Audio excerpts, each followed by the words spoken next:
Mahlzeit. Wie war's, Nickerchen? Habe ich geschnarcht. Das nicht. Ja, ich war auf jeden Fall kurz davor, richtig hart wegzupennen. Die Nacht habe ich nicht gut geschlafen, muss ich sagen. Trotz dessen befinden wir, wie man sich unschwer erkennen kann, am Frankfurter Flughafen mit keiner geringeren im Gepäck als Alice, der Ehrenfrau, die hier die halbe Nacht gepackt hat, während ich geschlafen habe. Denn mich hat es auf jeden Fall gestern Nacht richtig hart umgebrezelt und ich war richtig durch. Habe echt schon gedacht, ich pack's heute Morgen nicht mehr, um mal ganz Real Talk zu reden. Aber habe mit Stefan gesprochen, der hat gesagt, ruh dich heute gut aus, erhol dich. Das wird gemacht, aber nach Italien müssen wir trotzdem. Dementsprechend geht es jetzt in den Flieger, ab nach Mailand und dann startet das Abenteuer. Open Italy Pro. Du hast also die ganze Nacht gepackt. Vielen Dank, gute Reise. Wenn ihr ein Bild mit mir machen wollt, ich bin immer am Start, keine Frage, aber nehmt auch Rücksicht auf Alice und fragt einfach kurz, hey Alicia, könntest du so nett sein und ein Bild von uns machen? Einfach fürs nächste Mal. Da sind die Bilder kacke geworden.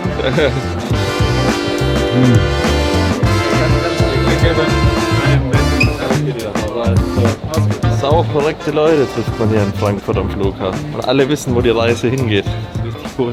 Also ich glaube, nach Italien könnten wir auch laufen von hier. Ja, wir hätten so einen Wagen besorgen müssen. Ja, Alter. Ich komme mich ja dünn an, da kann ich gleich Classic Physik mitmachen. Mans Physik. Stimmt, es gibt noch Mans. Oder Wellness.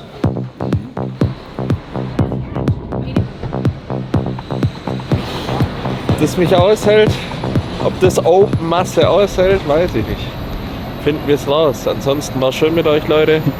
Wir hatten eine geile Zeit, wir hatten ein paar geile Jahre auf YouTube und ja. War schön, dich gekannt zu haben, Bruder.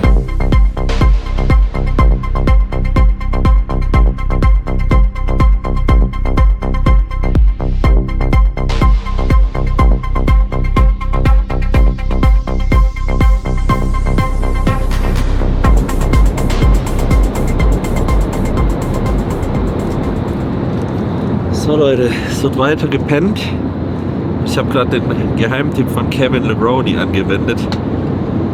Wenn ihr Probleme habt mit dem Flug und mit dem Wasserziehen in den Beinen oder so, das passiert mir jetzt nicht, denn ich habe so Strümpfe an. Aber macht auch so, wir trainieren jetzt hier wieder Waden, deswegen macht auch schön Wadenheben. Das kann ich jedem auf Langstreckenflügen empfehlen. Sich auch viel zu bewegen im Flugzeug, viel zu trinken, ganz wichtig. Und dann passiert es auch nicht. Gibt es eine lustige Story von Kevin Levrone.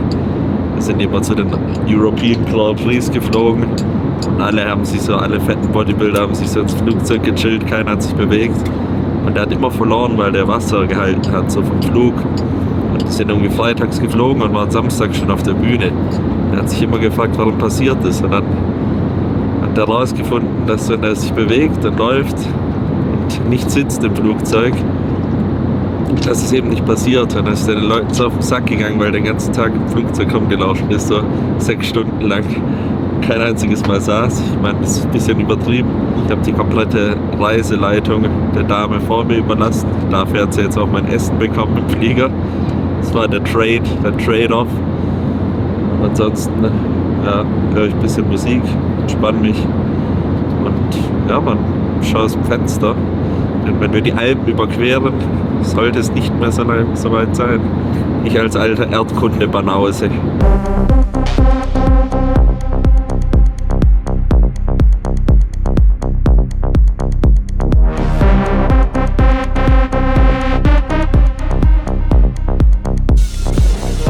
Arrivederci. Ushita. Ich wusste gar nicht, dass Arrivi Ankunft heißt. Milano. Oder wie Peter Griffin sagen würde, bibidi babidi bibidi. Bibidi babidi bibidi. So kann jeder Italienisch. Scusi. Wir sind angekommen. Ziemlich knackiger Flug, also so.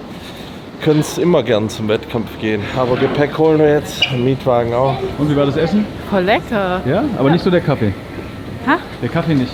Der war echt zum Kotzen, ich sag's dir. Anhand deines Ausziehens merken wir schon, es ist warm in Mailand, Ja, oder? oder? Ich habe über den Druck im Ohr noch. Vielleicht von der letzten Rave-Party noch hängen geblieben. Ja.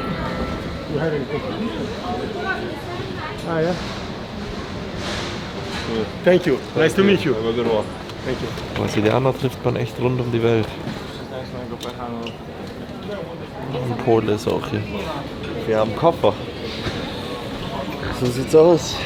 Die Familienkutsche wäre am Start. Fehlen jetzt nur noch die 3, 4 Kinder. Wird Zeit jetzt in die Crib zu kommen, dann ein bisschen die Beine hochzulegen. Ich bin Gott froh, dass ich so ein gutes Team habe mit Markus und Alicia, die Einkäufe erledigen. Ich in einem Einkaufsladen jetzt wäre auf jeden Fall nur unnötig 2 Stunden länger, die man einkaufen müsste. Wir gehen jetzt von Tag zu Tag und vor allem versuche ich aber auch präsent zu sein im Augenblick. Denn das Wochenende wird schneller vorbei sein und mein Open-Debüt wird schneller durch sein, als ich so machen kann. Und die Reise wird schneller wieder vorbei sein und die ganze Saison. Dementsprechend habe ich gelernt, mehr zu genießen und vor allem mehr präsent zu sein.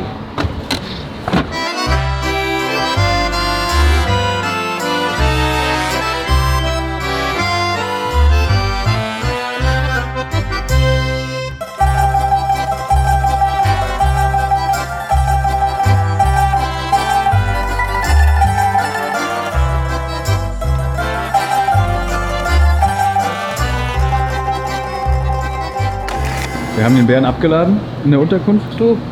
Ja. Ja. Die gucken wir uns gleich noch an, aber jetzt müssen wir erstmal einkaufen. Ja. Haben wir denn eine Einkaufsliste bekommen? Ja, aber nur für den Herrn, nicht für uns. Ja. Das heißt, wir können uns jetzt austoben. Wir haben ein Wegele. Wegele, das ist ein Wagen. Das ist ein Wegele. Ja, nee, das ist ein klein. Guck mal, da ist Wasser noch rein.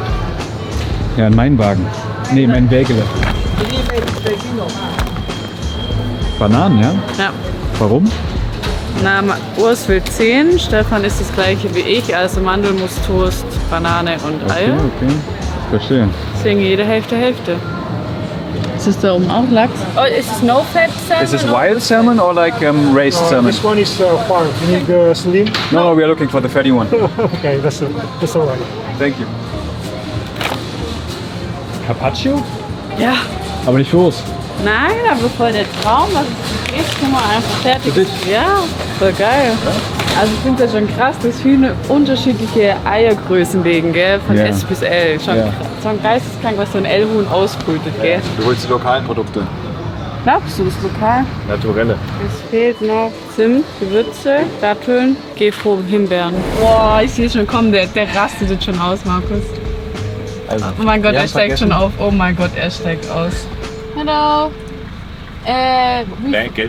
Do you need to check Oh, at, they- the, at they- the desk? Ah, thank you. Okay. Alter, was hat der jetzt gemacht? Ich glaube, die haben einfach die Schranke geöffnet in dem Moment, wo er da hinkam. Das war einfach Zufall. Glaubst du? Ey, glaubst du echt? Boah, ich war richtig auf Konfrontation aus. Ich sag's dir, dehydriert, wenn der jetzt mich angekackt hätte, auf Italienisch jetzt zurückgekackt. Aber er hatte ein nettes Lächeln. Ja, Der das war sah aus wie verständnisvoll. George Clooney ein bisschen. Aber er hat einfach gedrückt und die Schranke ging auf. Der dachte, wir sind behindert. Das hat er irgendwie so gesagt, gell? You have to put the finger. Du wüsstest, dass Markus mich gezwungen hat, Wasser zu tragen, zu schleppen, weil er keinen Chip hatte. Moment, das ist nicht die Wahrheit. Das ist die Wahrheit. Die Wahrheit wird irgendwo in der Mitte liegen. Ich habe euch beide lieb, also kann ich jetzt nicht hier das Urteil fällen. Wie du mich anschnauzen willst. Die Frage war eigentlich initial von Markus. Wo sind wir und was machen wir gerade, oder? Wo die 2 Kandidaten waren, wisst ihr? Der Bär hat sich zwischenzeitlich in der Casa de Mamma Mia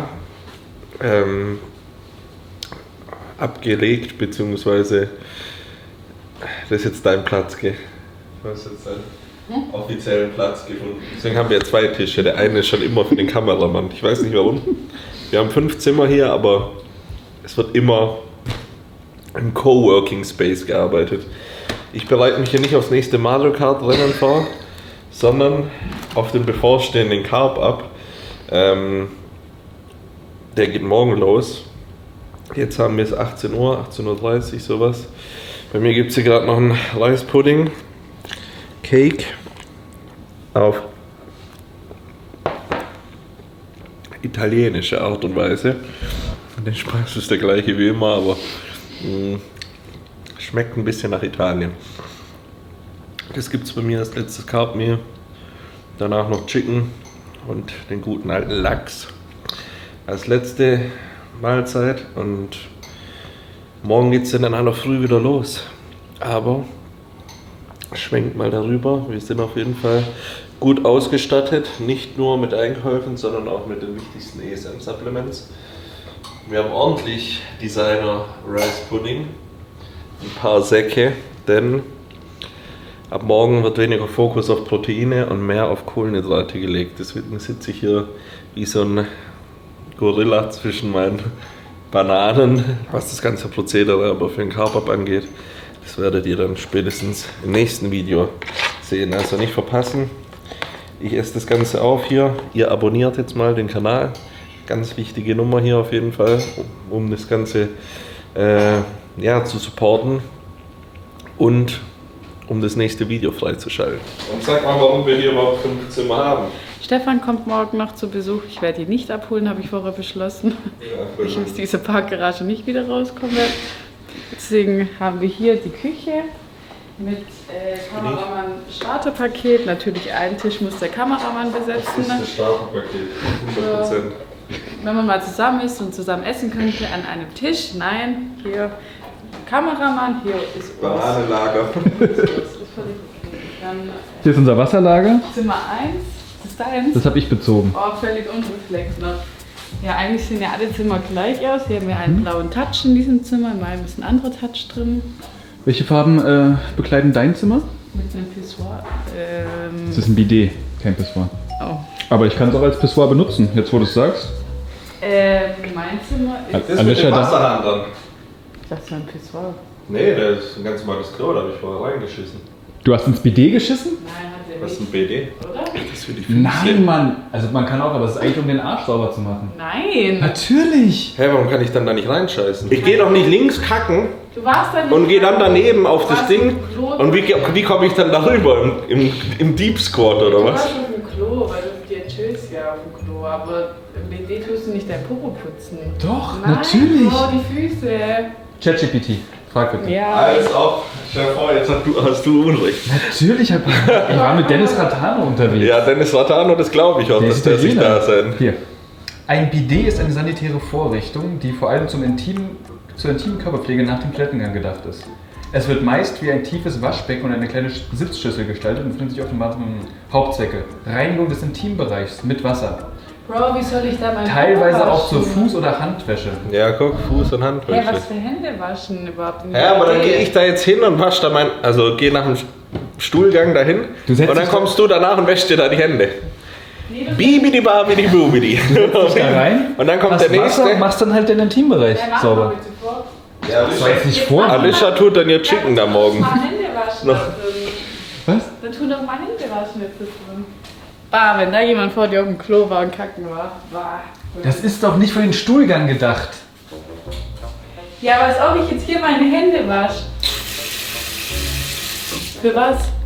Licht geht hier nicht, Mann. Komm, wir gucken uns das BD in deinem Zimmer an und verunstalten das. Ey, ich höre, da tust du niemals deine Hände drin waschen. Das macht gar keinen Sinn. Mann, ein BD ist universal zur Intimpflege gedacht. Markus, ich setze mich doch da nicht. Aber ja, Dann kann ich auch aber, einen Reispudding da drin anmischen, oder? hey, aber es würde ja Sinn machen, wenn da so Drüsen wären. Das ist doch ein starker Wasserstrahl. Bro, das ist ein ganz normaler Wasserstrahl. Wo? Ja. Ja. Dann hockst du dich da so rüber. So. Na. So. Ja, zum Beispiel. Niemals. Einmal nach hinten, einmal nach vorne. Aber ich habe nicht gespürt. Wir lassen einfach mal die Community darauf reagieren, wofür ein BD gedacht ist. Also ich muss ja sagen, seit ich in Thailand war, längere Zeit. Guck mal, ich tue sogar die Spülmaschine einmal. Finde ich das Teil echt nicht schlecht. Aber ich würde mich auch niemals in einem Deep Squat von dem einen Klo aufs andere bewegen. Wir haben eine neue Waage am Start. Guckt euch das Schmuckstück an. Cool. Also für alle, die jetzt Muskeln draufpacken wollen, so wie ich, die braucht es in der Off-Season. Dann erinnert euch der Bär, jeden Tag da noch schön die Meals zu finishen. Was ist denn da? Ja, das habe ich dir vorher schon erklärt im Supermarkt, wo du mich ausgedacht hast, warum ich das kaufe. Lustiger Funfact auch, seit wir auch ein Haus haben und einen Tisch, isst alles ja trotzdem eins von 5 oder 6 Mahlzeiten am Tisch. Der Rest wird gepflegt. Ja, schon. Aber ich war ja auch nicht diejenige, die gesagt hat. Diejenige war ich auf jeden Fall nicht. Aber derjenige, wer weiß. aber ich war nicht derjenige, der gesagt hat, wir brauchen unbedingt einen Esszimmertisch. Aber... Du hast die Couch rausgeworfen. Ja, die Couch. Die Produktivität, Chef. jetzt stehst du mehr auf der Couch als sonst wer. Stell dir vor, wir würden jetzt die Couch rausschmeißen. Hätten wir nächstes Jahr nochmal ein Haus. So viel für da gammeln und nicht arbeiten. Aber nee, ich wollte den Tag reviewen und zum Tagesende kommen. Der Tag war auf jeden Fall anstrengend, aber gut. Ich habe es im Parkhaus schon angesprochen. Ich versuche trotzdem irgendwie an diesem Tag auch dankbar zu sein, ein tolles Team um mich herum zu haben, meinen Job auszuführen, den ich über alles lieb. Und ja, mir selbst dann gut zuzusprechen, dass ich das überstehe und dass es mich nur stärker und härter und besser macht. Und ja, wie gesagt, ich will jetzt schon nicht zu emotional werden, aber mit den Leuten, die ich um mich herum hier habe, geht eigentlich nichts schief, muss man sagen. Das ist auch das Tolle an einem abgespielten Team, eingespielten Team, dass alles abgespielt ist. So die Prozesse, die kennt jeder. Und man weiß, hey, da muss ich ein bisschen mehr pushen, da kann ich mich ein bisschen mehr rausnehmen. Und das nimmt dann immer gegenseitig viel ab. Und es gibt auch einen guten Vibe. Also ich saß hier vorher allein und dachte mir so, schon Gänsehosen, dachte mir schon so, ey, jetzt stell dir vor, ich würde so allein auf Wettkämpfe gehen. Und da habe ich das auf jeden Fall auch sehr geschätzt, dass ich hier Leute um mich herum habe. Morgen kommt Stefan auch noch und ja, dann wird es ein cooles Ding. Ich fange ja jetzt wieder so im Open Bodybuilding in der Division an, in der Klasse, wo ich so neu drin bin. Also klar, man kennt mich in dem Sport so und der Name kommt schon mit, aber für mich ist es so eine ganz neue Bühnenerfahrung. Sowohl jetzt die Posen als auch generell der Ablauf. Jetzt gehöre ich zu den Big Boys dazu und dementsprechend fühlt es sich alles noch wieder so jungfräulich an. Weißt du, das sind gerade ganz neue Erfahrungen, die ich mache und die ich jetzt die nächsten Tage auch machen darf. Und das gibt einem wieder richtig Feuer, das macht einem Bock so, jetzt wieder eine neue Challenge zu haben. So. Ist nicht so, dass die davor nicht auch da war, aber es ist einfach geil. Man kann ohne große Erwartungen sozusagen in den Wettkampf reingehen. Klar, meine eigenen Erwartungen habe ich und meine Ziele habe ich definitiv, don't get me wrong. Aber es hat so einen anderen Vibe irgendwie. Auch, dass es halt mehr international ist, beziehungsweise mehr europäisch und nicht halt direkt nur USA und nur Arnolds, nur Olympia. Ich will jetzt auch die Shows nicht irgendwie schlecht reden. Wir haben ein super deepes Line-Up, also mit das beste Line-Up in Europa dieses Jahr mit über 20 Startern. Dementsprechend sehr, sehr stark, aber man kann trotzdem auch viel ausprobieren mit dem Körper, weil es ist jetzt die erste Saison in der offenen. Wir müssen das Rezept für meinen Körper und mich finden. Und wir haben sozusagen nicht nur, das soll jetzt nicht komisch klingen, aber nur super wichtige Shows zu machen. Klar, das sind Olympia-Qualifier, das ist schon ein dickes Ding. Aber bei der Arnolds oder beim Olympia, da musst du halt immer konstant das beste Paket bringen und man traut sich, ich würde jetzt nicht sagen trauen, aber man macht halt lieber das, was 80% funktioniert, als das zu versuchen, als zu versuchen auf 100% zu pushen, aber mit einer vielleicht anderen Formel. Und jetzt können wir wieder so ein bisschen rumprobieren und herausfinden, was am besten für mich funktioniert, was für mich als Athleten natürlich sehr spannend ist, für mich und Stefan in der Zusammenarbeit sehr spannend ist und ich dem auch ultra dankbar bin, auch wenn ich jetzt angenommen, ich würde Sonntag auf der Bühne aussehen wie ein Haufen Scheiße, würde ich dem trotzdem nicht die Schuld in die Schuhe schieben oder so, weil wir einfach gerade dran sind, das beste Rezept für den besten Urs zu finden. Und es geht eben nur über Trial and Error, über konstante Jahre mit dem gleichen Coach. Also größter Fehler in meinen Augen ist dieses Coach-Hopping. Aber das ist ein anderes Thema, weil Oft verkacken es auch die Profiathleten und schieben dann dem Coach die Schuld in die Schuhe so, und das ist so eine Sache, die kann ich auf den Tod nicht leiden. Also wenn man selber verkackt, dann sagt man auch, yo, ich habe Scheiße gefressen, ich habe gecheatet. Ist mir auch schon passiert, habe ich auch Stefan gesagt. Aber ich würde nie sagen, oh, ich habe jetzt kein Gewicht verloren und ich habe mich dran gehalten und der sitzt daheim und grübelt, hey, warum funktioniert das nicht? Aber ja, genug vom Rant. Ich bedanke mich bei euch für den Support, für die volle Power. Die letzten Videos gehen richtig steil und das ist schön zu sehen. Das tut mich morgens auch aus dem Bett schmeißen und sagen, ey komm, geh die extra Meile und nimm die Leute auch mit.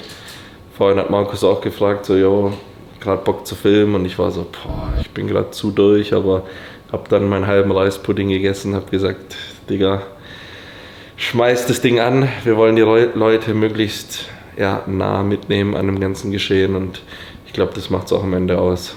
Wir sehen uns morgen.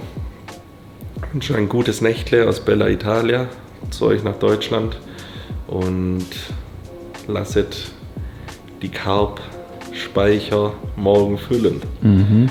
Gute Nacht. Und wir wollen jetzt, dass du dich ausruhst. Das machen wir. Voll Energie morgen Wir müssen uns durchstarten. alle ausruhen. In der Zeit hat Alicia auf jeden Fall schon... Alter, der ganze Schinken ist ja schon leer. What the fuck? Ja. Das ist ja einfach alles aufgegessen, Mann. Hey, das waren nur 80 Gramm.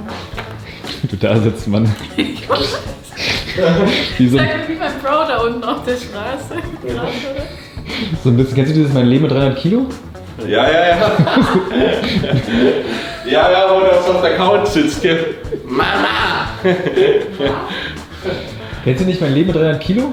Nicht, dass du übergewichtig bist. Das wollte ich mal nicht sagen. Aber die sitzen, Okay. Ja, aber die sitzen so da und naschen halt die ganze geh Zeit. mal langsam.